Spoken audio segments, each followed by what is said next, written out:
Good morning. Morning. Well, today's narratives are about healing. That's such a loaded concept, isn't it? We all want to believe that God heals, but we also want to believe in the regularity of a world as designed by science, described by science. People that I really respect and are way smarter than I am, like Carl Sagan and Neil deGrasse Tyson, believe that God doesn't exist, so miracles can't exist. The world is a regular and a consistent place, and there's no place for God in it. Then there are other people, Christians, see on that interesting network, that think that God does do miracles and will break any law of science with the right prayer from the right person. All we have to do is send them money, and they will use their relationship to God to give us what we need. All we need to do is put our hand on the TV after we've sent them enough money, and they'll pray with our hand on the TV, or maybe they'll send us a special blessed handkerchief to put on the piece of our body that hurts. And, well, you get the idea. They kind of give the Christian understanding of what healing means a bad name. And I don't think that either vision really gets to what Job and Mark are trying to get to in these passages. In our first reading, Job has been tested by the adversary and lost everything. He's lost his lands, he's lost his children, he's had boils and sores, he's literally been sitting in the ashes, picking at his sores with a potsherd. Now, he's yelled at God enough and demanded an explanation. So God does. Gotta say, God was not too thrilled with him demanding an explanation. But he does follow through. He turns the tables on Job. And he says, just before I answer you, answer a few questions for me. Exactly where were you when I was building the earth? By the way, exactly what were you doing while I was trying to figure out how to feed llamas and lions and how to make the earth stay in one place where the sky stays in another? God goes through this long list of things that he has to do, from making the sun come up to making sure that lions have something to eat, and the things that the lions have to eat have something to eat. Do you, Job, have any idea how to make your own earth and make all the rules to run it? Until you do, you can't begin to understand why I do what I do. Forget this ridiculous idea that you deserve this or deserve that because you're good enough, smart enough, and gosh darn it, people like you. You're not smart enough to understand why things happen the way they do. Job suddenly realizes that he really has no clue why the world works the way it does. His perspective is just too small for things as large as God. He's heard the word of God, sure. He understands what he's heard in synagogue all the time, but now he sees. He understands. Job thought he understood, but until he saw not from his own perspective, but from a larger perspective, he was blind in his own arrogance. He thinks about the world only from what makes it comfortable for him in the moment. He had no idea that while he was rich and respected, that he would soon be penniless and covered in boils. And he had no idea that when he was penniless and covered in boils, that he would get everything back and more while sitting in sackcloth and ashes. He's the same person, rich or poor, the same part of God's creation. For Job, healing isn't just about physicality, but about a recognition that the world is not just about his individual path.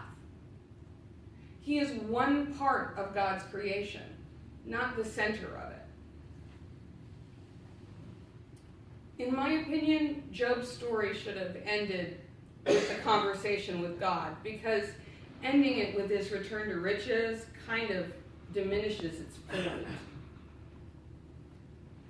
How often have we felt angry that our lives have not given us what we think we deserve, or that the world is built a little too cruelly? I have a number of friends who have said that they can't believe in a God that allows things to be so unfair. It can seem like an unfair world when we look at natural disasters that destroy homes and families, or diseases that cause lingering pain and death. One thing that Job reminds us is that we are not the only piece in creation. The world probably does feel unfair for the hare that is the lion's dinner. Creation seems to be best seen from a distance. What good can come out of a bad situation, we often don't know from our limited perspective. Sometimes our lot is to be the hare. Sometimes our lot is to be the lion. We all play our part, and no one gets through it without pain. But we learn from our pain. We learn to be compassionate when others are hurting. We learn to be patient. God willing, we learn to lean just a little more on our Maker for the strength to do what needs to be done. We then come to Bartimaeus, who has been living the life Job was saved from at the end of his story. Bartimaeus, like Job, was assumed to be blind because of something he did wrong, or because of his parents' sin. Somehow being cast out from the community was always seen as something that you could have prevented if you'd been faithful enough. Maybe he felt a little like Job.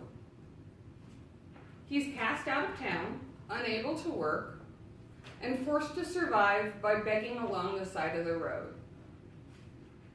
When he hears Jesus, he starts yelling for Jesus to have mercy on him. The people around him, well, our reading says they tell him sternly to be quiet. What they told him to do is shut that off. Perhaps they think that Bartimaeus isn't really important enough to attract Jesus' attention.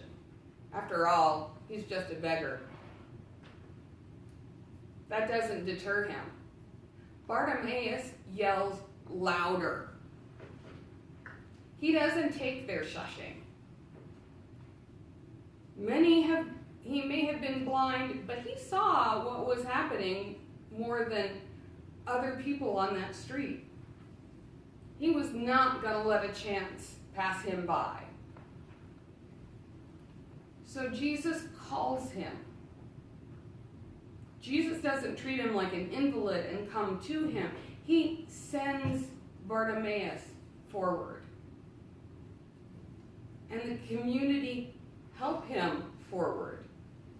You can't forget that on his own, Bartimaeus is blind. He'd have a darn hard time getting to Jesus without all those people helping direct him on his way.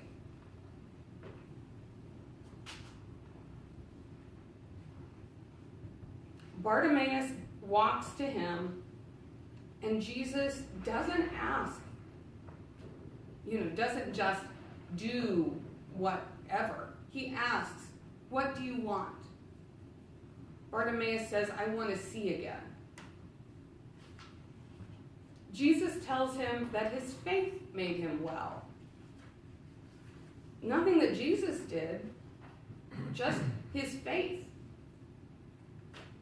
Bartimaeus casts off his cloak and follows Jesus. Again, Bartimaeus didn't do anything to deserve to be blind, but being blind allowed him to be on the road to see Jesus in the first place. At another story of Jesus' healing, Jesus says that a man he heals of blindness is born blind so that the power of God could be seen through him. Bartimaeus' healing illuminated the power of God through Jesus. It's important to remember he asked. People that don't believe they're sick have no need for a surgeon, as Jesus says earlier. We need, like Bartimaeus, to be willing to ask for ourselves and on behalf of others if Jesus is going to have the possibility of entering into our world. We need to be able to help one another get to Jesus. We can't get there on our own. We are all, in some ways, born blind and need the help of our neighbors. And we do need to come to him and not just sit by the side of the road. Several studies recently have noted that people who are more overtly religious, who have high levels of spiritual practice, or who have more positive attitudes to religion, enjoy better health and mortality and lower morbidity. They live longer. Andrew Village, in his article in Mental Health, Religion, and Culture, tells us that mainstream Christian understanding of healing embraces the possibility of miraculous intervention alongside the notion that God works through many sorts of medicine to bring physical healing, a wider sense of well-being, often referred to as wholeness. In addition to being generally healthier, people who are more actively religious have an easier time seeing the miraculous in the everyday and are less negatively impacted by the difficult things that happen in life. Which is another way of saying that prayer does change things. Not the way the televangelists say. Not the wish fulfillment of prayer as a kind of spiritual gumball machine, where if you put the right kind of prayer in, God will have to do things the way you want. But approaching God in prayer, as Bartimaeus did, stating our desire, well, that does change things. Maybe not in the way we expect, maybe not in the way we envision. God's vision is what's best for all of his creation, so our prayer may end up changing things in a way that we can't even imagine. Of course, there's the second part of Bartimaeus' prayer. Once he has prayed, he turns and follows Jesus. He doesn't go back to his spot on the road in his previous life. He casts off his past and works for the kingdom. You can't just pray and not expect or want to be changed by it.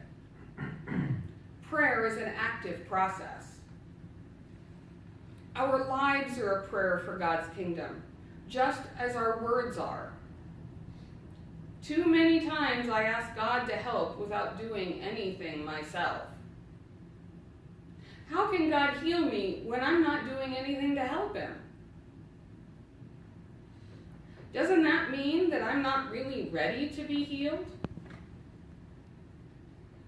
We can't just complain to God about the inequities of the world without doing something about it as well. Can you pray for the homeless and ignore the homeless in your own community?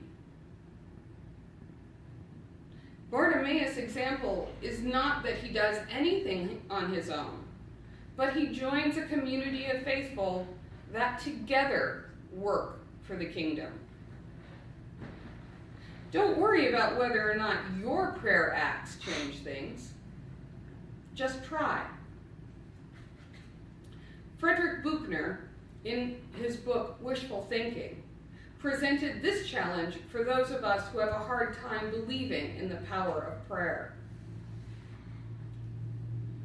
If your approach to this kind of healing is less ideological and more empirical, you can always give it a try.